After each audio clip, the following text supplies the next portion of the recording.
So in last class, we have discussed Hub's learning rule for pattern association. So in continuation with that, in continuation with last class, associative memory or associative network. We are learning in today's class the bidirectional associative memory. So in your syllabus, you are having bidirectional associative memory. So in last class, we have already learned Hebb's rule for pattern association, and we have learned how to work out a problem to evaluate a weight matrix using Hebb's rule, in which we are considering sum of outer product matrices to store each association separately. Okay, using the formula W is equal to summation of P from 1 to P S transpose of P TP. So this bidirectional associative network are having two directional weights. Okay, two directional weights. They are worked out for binary as well as bipolar forms. Okay, in Hub's outer product, we have considered sum of outer product of the bipolar form of training vector pairs. The activation function we have chosen is step activation function with non-zero threshold. Okay, with non-zero threshold, the activation function. Why we are considering these bipolar vectors is because they improve the performance of the network. Because the bipolar networks improve the performance of your network. The weight matrix we have calculated in the Hub's pattern association rule. We have calculated the weight matrix as simply sum of product of S transpose and T. But here the weight matrix to store set of input and target vectors can be evaluated using the formula W.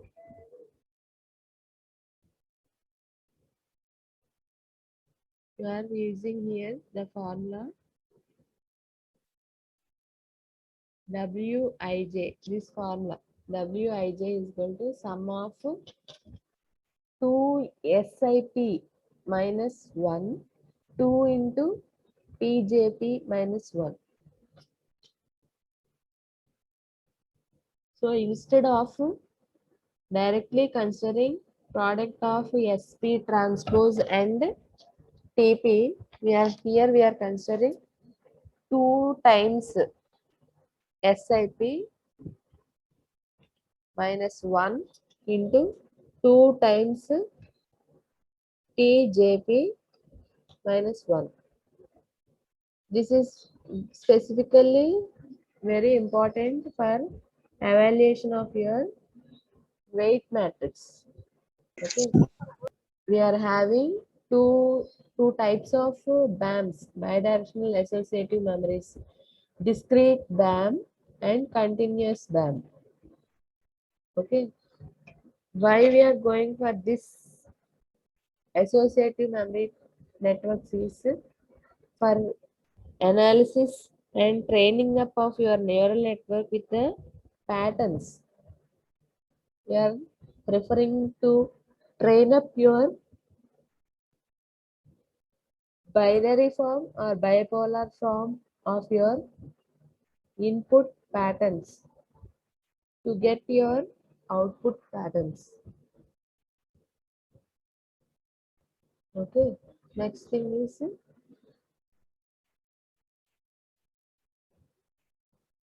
you can see this. You can see the network. Okay, here X layer. Your bidirectional associative memory has two layers only, X layer and Y layer. So signal traversed from X layer to output layer, X layer to Y layer. You have weights W11. Okay, see, you can observe the line is indicated with both arrows on both sides.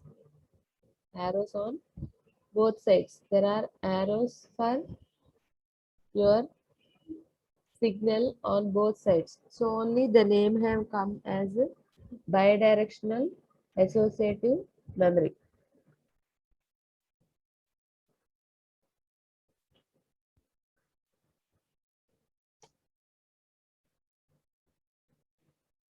Next one is your, what are the if you are considering bipolar input vectors for binary input vectors. For binary input vectors, we are considering this weight matrix. Okay, 2 times SIP minus 1 to 2 times TIP minus 1. But for bipolar input vectors, you are considering the weight product of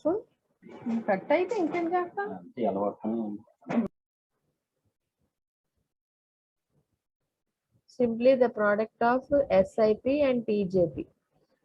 Okay, we are considering the product of SIP in the bipolar input vectors. Okay, earlier it is binary input vectors.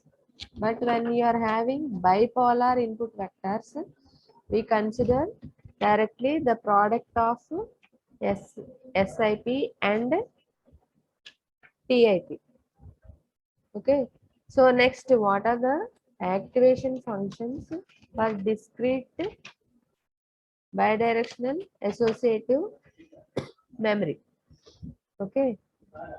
This activation function for discrete bidirectional discrete BAM depends on whether binary or bipolar vectors are used. The activation function is appropriate step function. Whether it is bipolar or binary input vectors, the activation function we are choosing is step function. Okay, for binary input vector, the activation function for Y layer.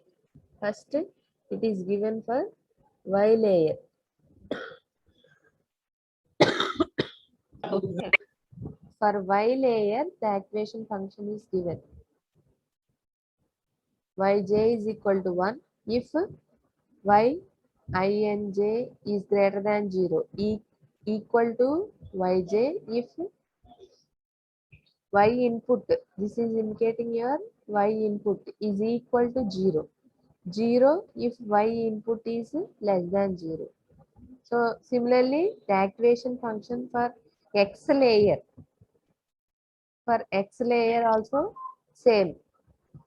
For bipolar vectors, okay, for bipolar vectors, the activation function for Y layer is,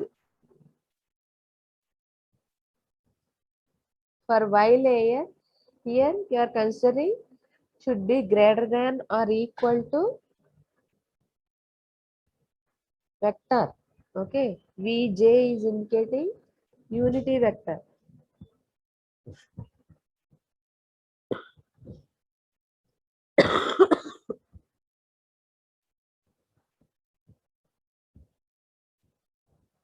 And the activation function for X layer is, here instead of considering Y input greater than or equal to or less than 0, you are considering certain vector form in your bipolar vectors.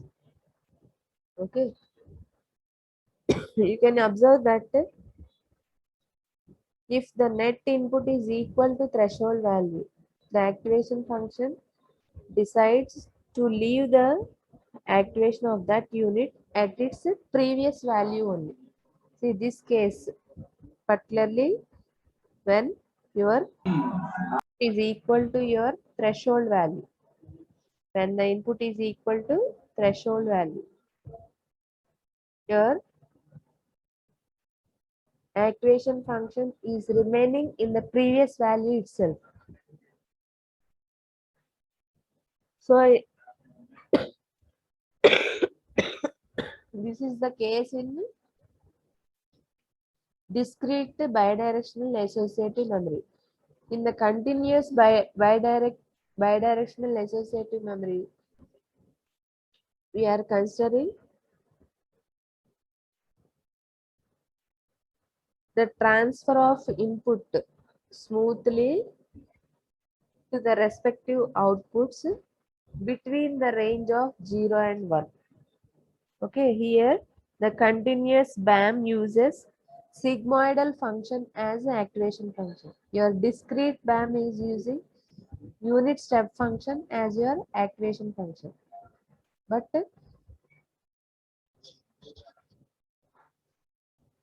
continuous BAM is using sigmoidal function as activation function.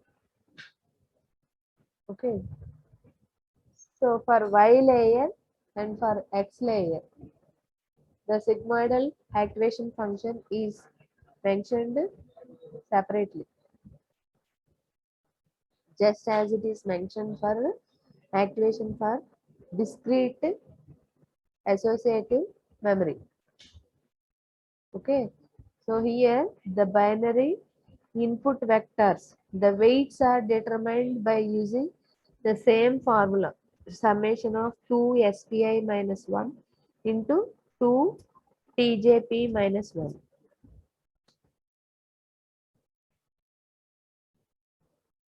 So for X layer, the sigmoidal activation function is given.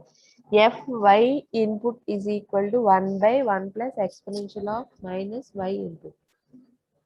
So if bias is included, then calculating net input is mentioned as f of y input is equal to bj, the biasing value, plus summation of xi wij. Similarly, the sigmoidal activation function for X layer is also in the same form. F of X input is equal to 1 by 1 plus exponential of minus X input. If bias is included in the net input calculation, Bi plus summation of Yj Wij. Here you need to remember that the storage capacity is minimum of n comma m.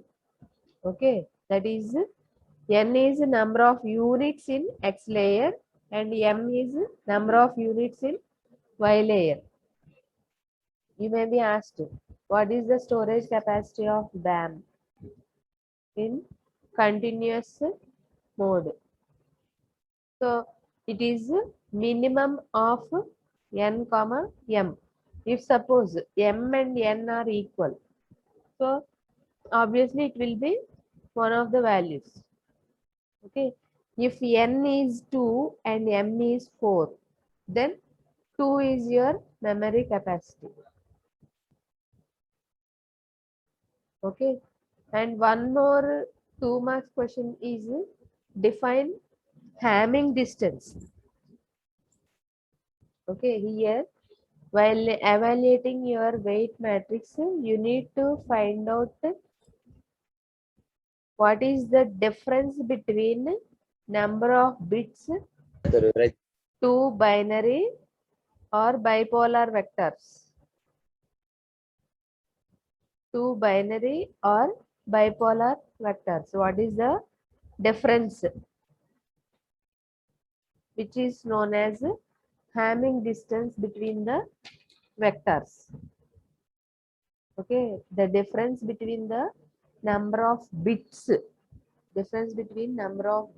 in the two binary or bipolar vectors x1 x2 is called Hamming distance between the vectors. It is denoted by capital HD of x1 x2. If n is number of components in each vector, then average Hamming distance between the vectors is 1 by n into HD of x1 x2. So here you can observe an example also mentioned in this slide.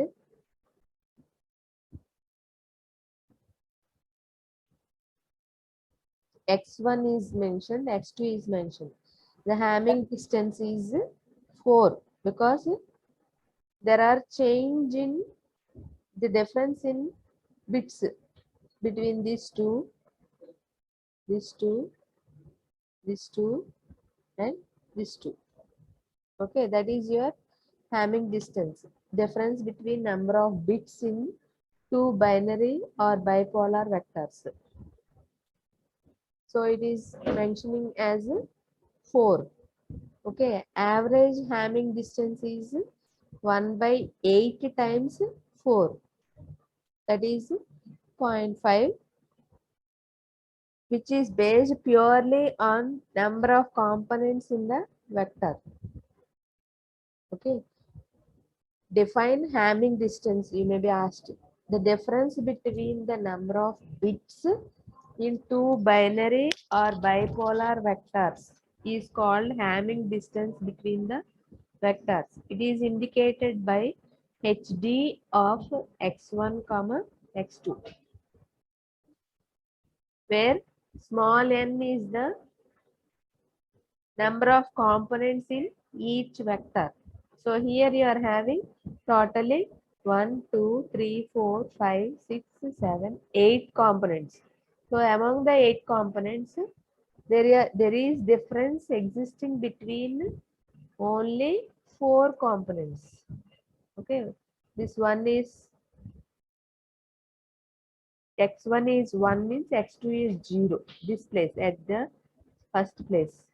Okay, again at the fourth place, x1 is 1, x2 is 0. At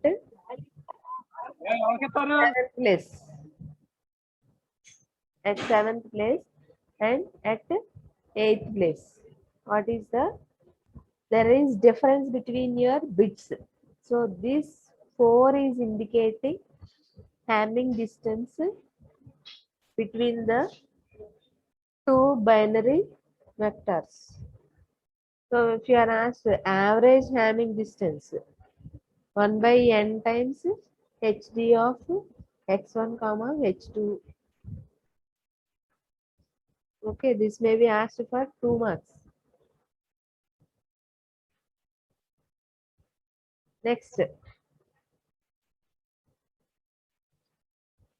Next one is your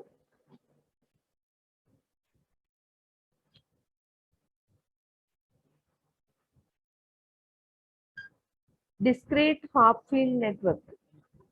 Okay, discrete Hopfield network. So in this, in the networks, what we have discussed earlier. Okay, only one output vector is assigned to every input vector. Okay, these are determined in feed forward flow of information. So, but if there exists a return back, okay, in some cases there will be need for returning back the output to input, which thereby resulting in iteration process. These networks are known as feedback networks. Okay, feedback networks. Feedbacks networks include simulated annealing, Boltzmann machine, Hopfield network, etc. So here we are learning about Hopfield network.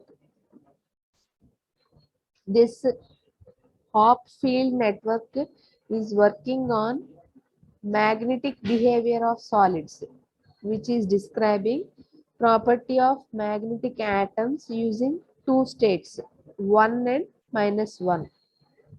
Okay, the magnetic mutual exchange between atoms is represented by mathematical formula, okay, which resulted in the development of Hopfield network.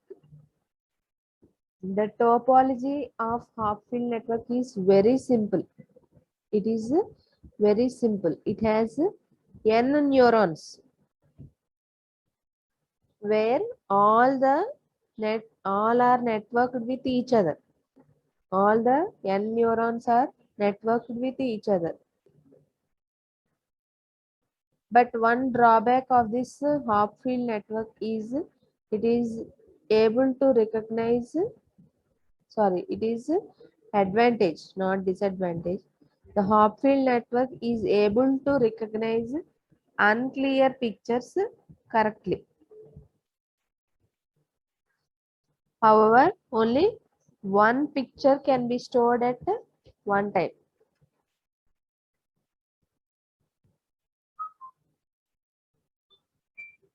So here your discrete Hopfield network is fully interconnected neural network with each unit connected to every other unit. You can see here each unit is connected to every other unit. Each unit is connected to every other unit. See Y1 is connected to again Y2 with W12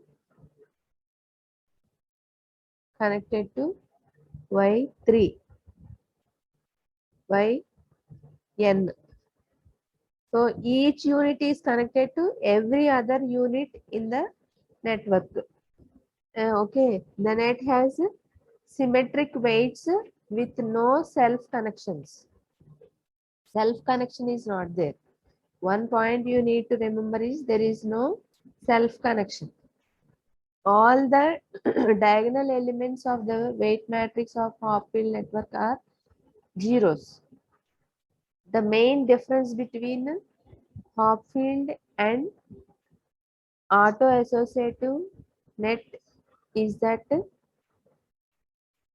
the Hopfield network only one unit updates its activation at a time, but it is not like that in case of auto-associative networks. It will be activating all the units in particular layer at a time. So second point is each unit continues to receive external signal in addition to signal from other units in the network. So you are updating only one unit at a time in this Hopfield network, as well as each unit is continuously receiving external signal in addition to signal from other units in the network. See here, signal from other units you are getting. Similarly, external signal is also received. So basic architecture is mentioned here. So next, what are the activation functions? Training algorithm. What is the how the training algorithm for discrete Hopfield bipolar vector patterns? So you need to calculate your weight matrix to store the set of binary input patterns. The weight matrix can be determined using the formula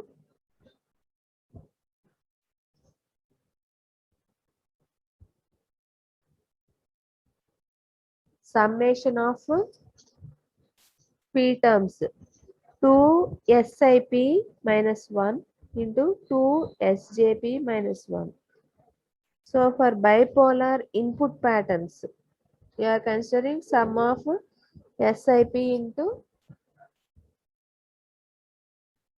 TJP. So next comes the application algorithm. So in the application algorithm are obtained the weights for using in the application algorithm are obtained by training algorithm. So then activations are set for input vector. Net input is calculated and applying the activations, the output is calculated. The output signal is broadcasted to all other units. This process is repeated until the convergence of your network is obtained.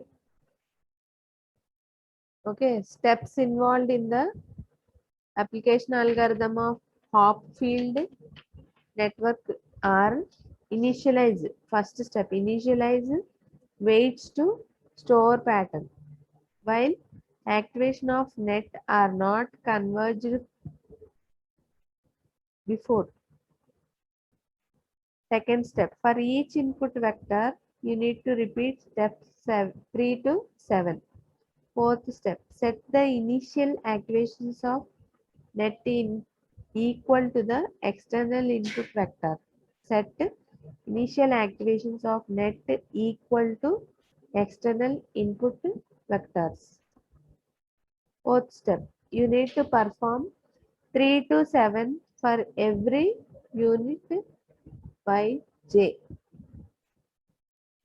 Fifth step, compute the net input.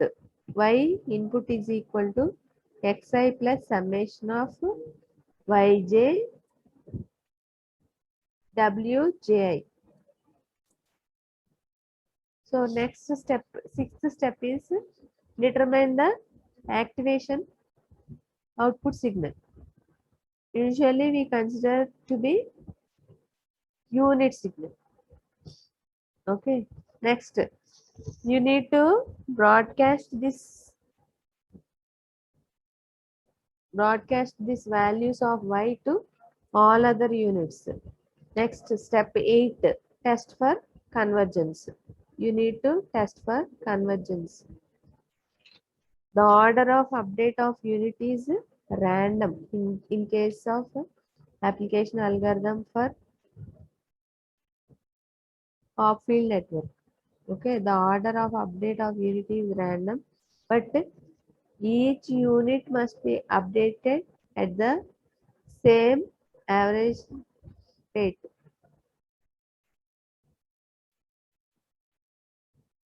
Okay, the threshold value is usually considered to be 0. The order of update of the unit is random for every unit which must be updated at the same average value. So next part we are going for storage analysis of Hopfield and energy function of Hopfield. So in one of the old question papers I have come across, they have asked the question as describe Hopfield network and explain about energy function and storage capacity of this Hopfield network. So in the Hopfield network, if the number of binary patterns that can be stored and recalled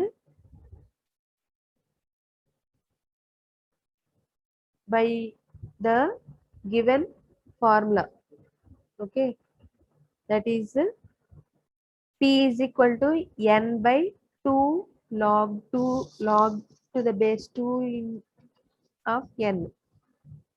Okay, where n, small n is number of neurons in the network.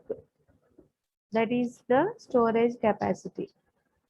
Suppose if you are having number of neurons in the network to be 10, suppose, okay, 10 by 2 log 10 will give you your bipolar patterns.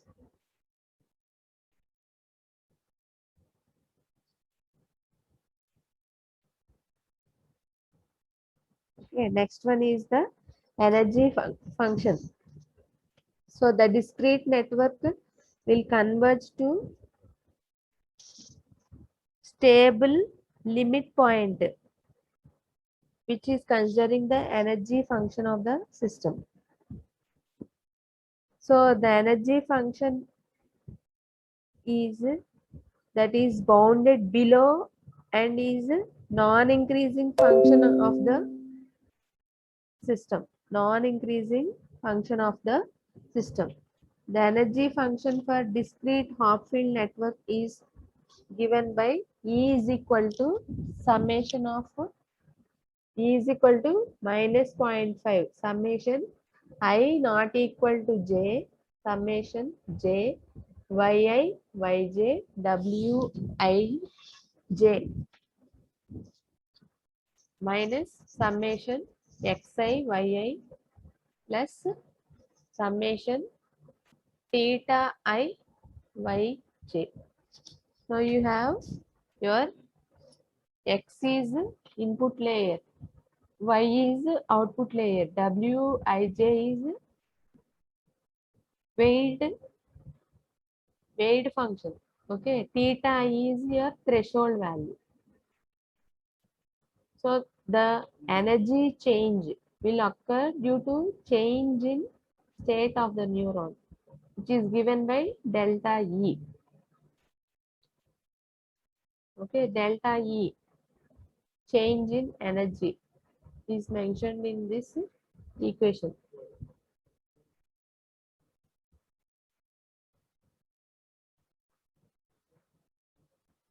So using this energy function, change in the output of neuron. If you are having change in energy where delta y is the change in output of the neuron, definitely there will be change in energy function if there is change in your output. So two cases with the change in delta y will occur in the activation of neuron y are given. If yi is positive, it will change to 0. Okay. If yi is 0, it will change to positive. So from these two cases, we can show that energy cannot increase for both positive and negative change in y. So the value of change in energy is less than 0, due to which the energy is bounded. Okay, here the energy is bounded. So the net must reach a stable equilibrium such that the energy does not change with further iterations. The important aspect of this algorithm is that energy change depends only on change in activation of one unit. That weight matrix can be symmetric with zeros present on the diagonal. Your weight matrix may be symmetric matrix with zeros on the diagonal of your matrix.